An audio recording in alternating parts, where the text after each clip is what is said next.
जय श्री कृष्णा, राधे राधे। आप सभी भक्तों का आपके अपने YouTube चैनल श्री कृष्ण दीवानी में हार्दिक स्वागत है। आज आप सुन रहे हैं पौष मास महात्म्य का 7वां अध्याय।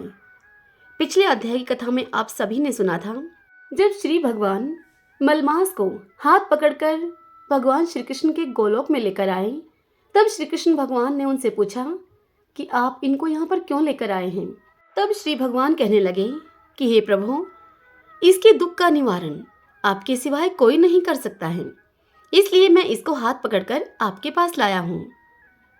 भगवान नारायण नारद से इतनी बात बताकर उनसे आगे कहते हैं कि इस प्रकार श्री विष्णु भगवान हाथ जोड़कर श्री कृष्ण भगवान के आगे खड़े हो गए। महात्म्य की इतनी कथा सुनकर शौनक आदि ऋषि सूत जी से कहने लगे कि हे सूत जी, श्री विष्णु और श्री कृष्ण भगवान का संवाद सभी लोगों के लिए उपकार करने वाला है। गोलोकवासी श्री कृष्ण ने फिर क्या कहा और क्या किया, सो आप विस्तार पूर्वक हमसे कहिए। अब आज हम इससे आगे की कथा का श्रवण करेंगे। तो आइए सर्वप्रथम भगवान का स्मरण करते हुए आप सभी मेरे साथ बोलिए, ओम सूर्याय नमो नमः, ओम नमो नारायण, ओम नमो नारायण। सूत जी कहने लगे ऋषियों से कि हे तपोधनो, जब विष्णु भगवान मलमास का अपार दुख कहकर चुपचाप आसन पर बैठ गए, तब श्री कृष्ण ने विष्णु जी को जो गुहे वचन कहे वह मैं तुमसे कहता हूँ। श्री पुरुषोत्तम बोले कि हे विष्णु, आपने बहुत अच्छा किया जो कि आप मलमास का हाथ पकड़कर यहाँ पर ले आए। इससे लोक में महान कीर्ति पाएंगे आप। जिसको तुमने स्वीकार किया उसको मैंने भी स्वीकार कर लिया। अब मैं इसे मलमास को अपने ही समान कर दूंगा। गुण, कीर्ति, अनुभव, छंदों, ऐश्वर्य, पराक्रम, भक्तों को वरदान, मेरे समान सभी गुण इसमें होंगे। जैसे मैं लोक में प्रसिद्ध हूँ, वैसे ही यह भी पुरुषोत्तम के नाम से विख्यात होगा। जो गुण मुझ में हैं वही मैंने अब इसको दिए। हे जनार्दन, तुम्हारी प्रसन्नता के लिए मैंने अपने सभी गुण इसको दे दिए और मैं ही इसका स्वामी हूँ। यह पुरुषोत्तम के नाम से जगत में प्रसिद्ध होगा और मेरे समान होकर सभी मासों का स्वामी होगा। अब यह जगत का पूज्य, जगत के नमस्कार करने योग्य होकर पूजनीय होगा और पूजने वालों का दुख और दरिद्रता का नाश करेगा। सभी मास इच्छा वाले हैं, मैंने इसको इच्छा रहित किया है। मनुष्यों को मोक्ष देने वाला अपने बराबर मैंने इसको बना दिया। जो कोई इच्छा रहित या इच्छा वाला मनुष्य इस मलमास को पूजेगा, पुरुषोत्तम मास को पूजेगा, वह अपने किए हुए कर्मों को भस्म करके निसंशय मुझको ही प्राप्त करेगा। हे गरुड़ध्वज, महाभाग्यशाली यति, ब्रह्मचारी, महात्मा, निराहारी भी मेरे परम स्थान को प्राप्त नहीं होते हैं, किंतु इस पुरुषोत्तम के भक्त मास भर में जन्म मृत्यु से रहित होकर बिना ही श्रम के ही हरि के पद को पा सकते हैं। सब साधनों में श्रेष्ठ, सब काम तथा अर्थ का देने वाला यह पुरुषोत्तम मास सेवन करने के योग्य है। जैसे हल से बोए हुए बीज करोड़ों गुना बढ़ते हैं, ठीक वैसे ही पुरुषोत्तम मास में अर्थात मल मास में किया हुआ पुण्य कोटि गुना बढ़ता है। कोई चातुर्मास के व्रत यज्ञों के द्वारा स्वर्ग में जाकर वहां के भोगों को भोग कर फिर इसी पृथ्वी पर आते हैं, किंतु जो पुरुषोत्तम मास का आदर से विधि पूर्वक सेवन करता है वह अपने कुल का उद्धार करके मुझको ही प्राप्त होता है। जो महाअज्ञानी मनुष्य इस मास में जप, दान आदि नहीं करते हैं और अच्छे कर्म नहीं करते हैं, देव, तीर्थ तथा ब्राह्मण से वैर करते हैं, वे दुष्ट भाग्य वाले, दूसरे के भाग्य पर जीने वाले हैं। उनको खरगोश के सींग के समान स्वप्न में भी सुख नहीं मिलता है। जो मूढ़ मनुष्य मेरे प्रिय मलमास का तिरस्कार करेंगे और जो धर्म का आचरण नहीं करेंगे, वे सदैव ही नरक के गामी होंगे, वे नरक में जाएंगे। जो पुरुषोत्तम मास के निमित्त 3 वर्ष में एक बार भी धर्म का आचरण नहीं करते, वह कुंभी पाक आदि नरकों में पड़ते हैं। जो अज्ञानी पुरुष स्त्री, पुत्र, पौत्र आदि के बंधन में फंसा रहता है, वह अज्ञानी दुख रूपी दावानल में पड़ा रहता है। जिनका अज्ञान से मेरा प्रिय अत्यंत पुण्यवान पुरुषोत्तम मास बीत गया उनको भला कैसे सुख प्राप्त हो सकता है? श्रेष्ठ भाग्यशाली जो स्त्रियां पुत्र सुख सौभाग्य के लिए पुरुषोत्तम मास में स्नान, दान और पूजन करेंगी, उनको मैं सौभाग्य, संपत्ति, सुख तथा पुत्र दूंगा। और जो मेरे इस मास को ऐसे ही व्यतीत कर देंगी, उनको मेरे प्रतिकूल और स्वामी से सुख नहीं होगा। भाई, पुत्र तथा धन का सुख तो उनको स्वप्न में भी प्राप्त नहीं होगा। अतः सब मनुष्यों को मेरे इस मास में स्नान, पूजा, जप आदि करना, विशेष करके अपनी शक्ति के अनुसार दान करना चाहिए। जिसने भक्ति और श्रद्धा से पुरुषोत्तम मास में मेरी पूजा की है, वह धन तथा पुत्र का सुख भोग कर अंत में मेरे गोलोक में वास करेगा। अब मेरी आज्ञा से सभी मनुष्य मलमास को पूजेंगे। मैंने सब मासों में उत्तम इसको किया है। इसलिए हे रमापते, तुम चिंता को छोड़कर पुरुषोत्तम मास को लेकर बैकुंठ हो जाओ। हरि ओम तत्सत। ओम सूर्याय नमो नमः। ओम नमो नारायण। ओम नमो नारायण। आज आप सब सुन रहे हैं श्रीमद् भगवद गीता से अध्याय 2 का ज्ञानोपदेश। श्रीमद् भगवद गीता अध्याय 2 सुनेंगे। ओम श्री परमात्मने नमः। संजय धृतराष्ट्र से बोले, संजय बोले, उस प्रकार करुणा से व्याप्त और आंसुओं से पूर्ण तथा व्याकुल नेत्रों वाले शोक युक्त उस अर्जुन के प्रति भगवान मधुसूदन ने यह वचन कहा। श्री भगवान बोले, हे अर्जुन, तुझे इस असमय में यह मोह किस हेतु से प्राप्त हुआ? क्योंकि न तो यह श्रेष्ठ पुरुषों के द्वारा आचरित है, न स्वर्ग को देने वाला है और न कीर्ति को करने वाला ही है। इसलिए हे अर्जुन, नपुंसकता को मत प्राप्त हो। तुझ में यह उचित नहीं जान पड़ती। हे परंतप, हृदय की तुच्छ दुर्बलता को त्याग कर युद्ध के लिए तू खड़ा हो जा। तब अर्जुन बोले, हे मधुसूदन, मैं रणभूमि में किस प्रकार से बाणों से भीष्म पितामह और द्रोणाचार्य के विरुद्ध लड़ूंगा? क्योंकि हे अरिसुदन, वे दोनों ही पूजनीय हैं। इसलिए इन महानुभाव गुरुजनों को न मारकर मैं इस लोक में भिक्षा का अन्न भी खाना कल्याणकारक समझता हूँ।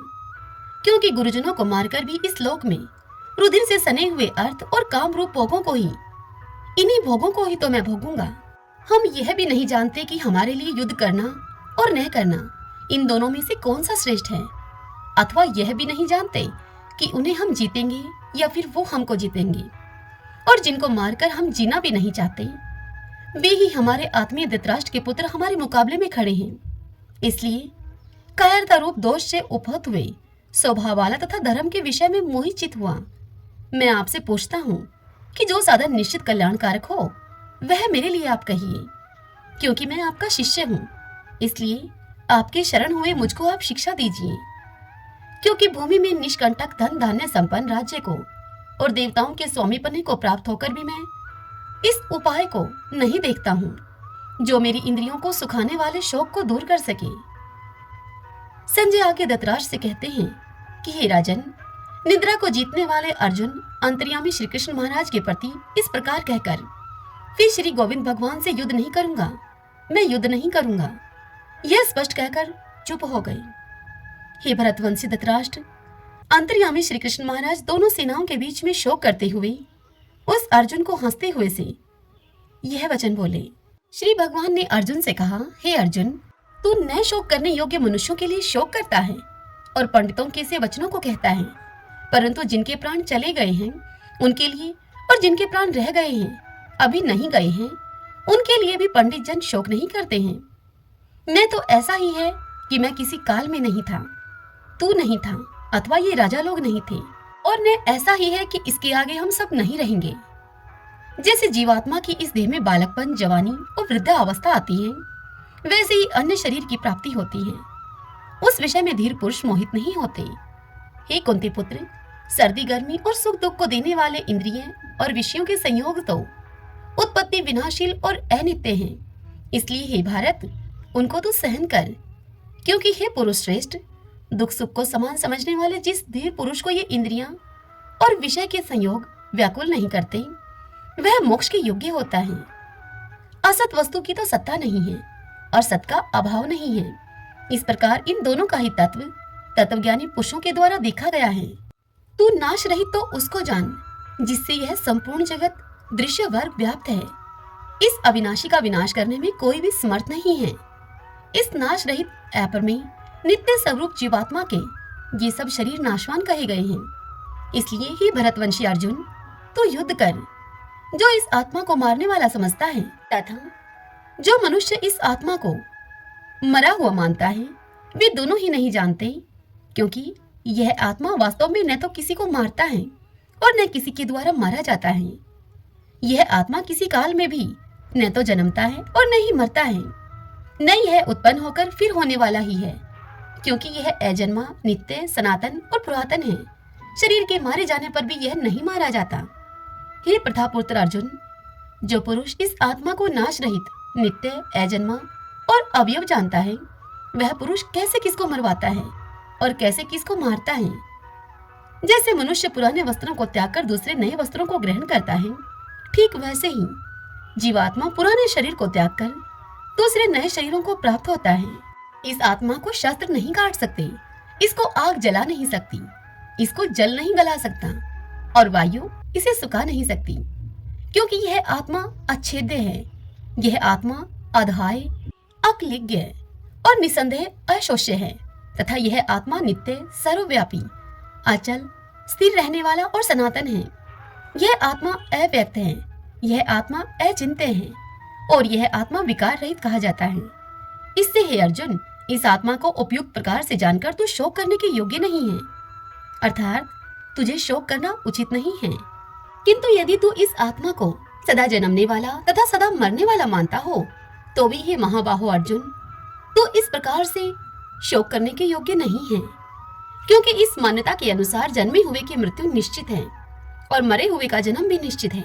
इससे भी इस बिना उपाय वाले विषय में तू शोक करने को योग्य नहीं है।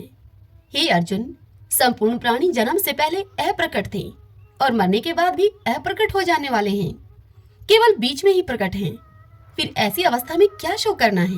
कोई एक महापुरुष ही इस आत्मा को आश्चर्य की भांति देखता है और वैसे ही दूसरा कोई महापुरुष ही इसके तत्व का आश्चर्य की भांति वर्णन करता है, तथा दूसरा कोई अधिकारी पुरुष ही इसे आश्चर्य की भांति सुनता है और कोई कोई तो सुनकर भी इसको नहीं जानता। हे अर्जुन, यह आत्मा सबके शरीर में सदा ही अवैध है। इस कारण संपूर्ण प्राणियों के लिए तू शोक करने के योग्य नहीं है, तथा अपने धर्म को देखकर भी तू भय करने के योग्य नहीं है, अर्थात तुझे भय नहीं करना चाहिए, क्योंकि क्षत्रिय के लिए धर्म युक्त युद्ध से बढ़कर दूसरा कोई कल्याणकारी कर्तव्य नहीं है। हे पार्थ, अपने आप प्राप्त हुए और खुले हुए स्वर्ग के द्वार रूप इस प्रकार के युद्ध को भाग्यवान क्षत्रिय लोग ही पाते हैं। किंतु यदि तू इस धर्म युक्त युद्ध को नहीं करेगा, तो स्वधर्म और कीर्ति को खोकर पाप को प्राप्त होगा, तथा सब लोग तेरी बहुत काल तक रहने वाली अपकीर्ति का भी कथन करेंगे और माननीय पुरुष के लिए अपकीर्ति मरण से भी बढ़कर है। जिनकी दृष्टि में तू पहले बहुत सम्मानित होकर अब लघुता को प्राप्त होगा, वे महारथी लोग तुझे भय के कारण युद्ध से हटा हुआ मानेंगे। तेरे वैरी लोग तेरे सामर्थ्य की निंदा करते हुए तुझे बहुत से न कहने योग्य वचन भी कहेंगे। उससे अधिक दुख और तुझे क्या होगा? या तो तू युद्ध कर और उसमें मारा जाकर स्वर्ग को प्राप्त होगा, अथवा संग्राम में जीतकर पृथ्वी का तू राज्य भोगेगा। इस कारण से हे अर्जुन, तू युद्ध के लिए निश्चय करके अब खड़ा हो जा। जय, पराजय, लाभ, हानि और सुख दुख को समान समझकर उसके बाद युद्ध के लिए तैयार हो जा। इस प्रकार युद्ध करने से तू पाप को नहीं प्राप्त होगा। हे पार्थ, यह बुद्धि तेरे लिए ज्ञान योग के विषय में कही गई है और अब तू इसको कर्म योग के विषय में सुन। जिस बुद्धि से युक्त हुआ तू कर्मों के बंधन को भली भांति त्याग देगा, अर्थात सर्वथा नष्ट कर डालेगा। इस कर्म योग में आरंभ का अर्थात बीज का नाश नहीं है और उल्टा फल रूप दोष भी नहीं है, बल्कि इस कर्म योग रूप धर्म का थोड़ा सा भी साधन जन्म मृत्यु रूप महान भय से रक्षा कर लेता है। हे अर्जुन, इस कर्म योग में निश्चय आत्मिका बुद्धि एक ही होती है, किंतु अस्थिर विचार वाले विवेकहीन सकाम मनुष्यों की बुद्धियां निश्चय ही बहुत भेदों वाली और अनंत होती हैं। हे अर्जुन, जो भोगों में तन्मय हो रहे हैं, जो कर्म फल के प्रशंसक वेद वाक्यों में ही प्रीति रखते हैं, जिनकी बुद्धि में स्वर्ग ही परम प्राप्य वस्तु है और जो स्वर्ग से बढ़कर दूसरी कोई वस्तु ही नहीं है, ऐसा कहने वाले जो लोग हैं, वे अविवेकी जन इस प्रकार की जिस पुष्पित अर्थात दिखाऊ शोभायुक्त वाणी को कहा करते हैं, जो कि जन्म रूप कर्म फल देने वाली एवं भोग और ऐश्वर्य की प्राप्ति के लिए नाना प्रकार की बहुत सी क्रियाओं का वर्णन करने वाली है। उस वाणी के द्वारा जिनका चित्त हर लिया गया है, जो भोग और ऐश्वर्य में अत्यंत आसक्त हैं, उन पुरुषों की परमात्मा में निश्चय आत्मिका बुद्धि नहीं होती। हे अर्जुन, वेद उपयुक्त प्रकार से तीनों गुणों के कार्य रूप समस्त भोगों एवं उनके साधनों का प्रतिपादन करने वाले हैं। इसलिए तो उन भोगों एवं साधनों में आसक्तिहीन, हर शोक आदि द्वंद्वों से रहित, नित्य वस्तु परमात्मा में स्थित योगक्षेम को न चाहने वाला और स्वाधीन अंतःकरण वाला हो। सब ओर से परिपूर्ण जलाशय के प्राप्त हो जाने पर छोटे जलाशय में मनुष्य का जितना प्रयोजन रहता है, ब्रह्म को तत्व से जानने वाले ब्राह्मण का समस्त वेदों में उतना ही प्रयोजन रह जाता है। हे अर्जुन, तेरा कर्म करने में ही अधिकार है, उसके फलों में कभी नहीं। इसलिए तू कर्मों के फल का हेतु मत हो तथा तेरी कर्म न करने में भी आसक्ति न हो। हे धनंजय, तू आसक्ति को त्याग कर तथा सिद्धि और असिद्धि में समान बुद्धि वाला होकर योग में स्थित हुआ कर्तव्य कर्मों को कर। समत्व ही योग कहलाता है। इस समत्व रूप बुद्धि योग से सकाम कर्म अत्यंत ही निम्न श्रेणी का है। इसलिए हे धनंजय, तो समबुद्धि में ही रक्षा का उपाय ढूंढ, अर्थात बुद्धि योग का ही आश्रय ग्रहण कर, क्योंकि फल के हेतु बनने वाले अत्यंत तीन हैं। समबुद्धि युक्त पुरुष पुण्य और पाप दोनों को इसी लोक में त्याग देता है, अर्थात उनसे मुक्त हो जाता है। इससे तो समत्व रूप योग में लग जा। यह समत्व रूप योग ही कर्मों में कुशलता है, अर्थात कर्म बंधन से छूटने का उपाय है। क्योंकि समबुद्धि से युक्त ज्ञानी जन कर्मों से उत्पन्न होने वाले फल को त्याग कर जन्म रूप बंधन से मुक्त होकर निर्विकार परम पद को प्राप्त हो जाते हैं।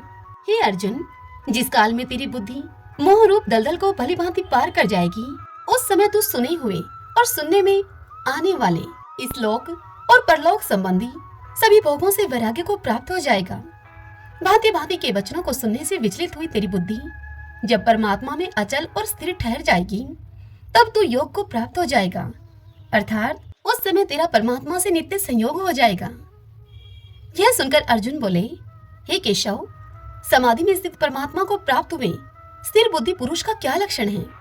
वह स्थिर बुद्धि पुरुष कैसे बोलता है, कैसे बैठता है और कैसे वह चलता है, यह बताइए।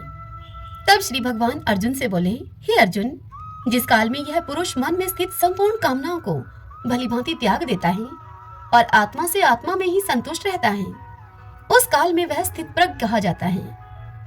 दुखों की प्राप्ति होने पर जिसके मन में उद्वेग नहीं होता, सुखों की प्राप्ति में जो सर्वथा निष्प्रय है तथा जिसके राग भय और क्रोध नष्ट हो गए हैं, ऐसा मुनि स्थिर बुद्धि कहा जाता है। जो पुरुष सर्वत्र स्नेह रहित हुआ उस शुभ तथा अशुभ वस्तु को प्राप्त होकर न प्रसन्न होता है और न उससे द्वेष करता है, उसकी बुद्धि स्थिर है। और कछुआ सब ओर से अपने अंगों को जिस प्रकार से समेट लेता है, ठीक वैसे ही जब यह पुरुष इंद्रियों के विषयों से इंद्रियों को सब प्रकार से हटा लेता है, तब उसकी बुद्धि स्थिर है, ऐसा समझना चाहिए। इंद्रियों के द्वारा विषयों को ग्रहण न करने वाले पुरुष के भी केवल विषय तो निर्वर्त हो जाते हैं, परंतु उनमें रहने वाली आसक्ति निर्वर्त नहीं होती। इस स्थित प्रज्ञ पुरुष की तो आसक्ति भी परमात्मा का साक्षात्कार करके निर्वर्त हो जाती है। हे अर्जुन, आसक्ति का नाश न होने के कारण ये परमर्थन स्वभाव वाली इंद्रियां यत्न करते हुए बुद्धिमान पुरुष के मन को भी बलात् हार लेती हैं। इसलिए साधक को चाहिए कि वह उन संपूर्ण इंद्रियों को वश में करके सम्माहित चित्त हुआ मेरे प्राण होकर मेरे ध्यान में बैठे, क्योंकि जिस पुरुष की इंद्रियां वश में होती हैं, उसी की बुद्धि स्थिर हो जाती है। विषयों का चिंतन करने वाले पुरुष की उन विषयों में आसक्ति हो जाती है।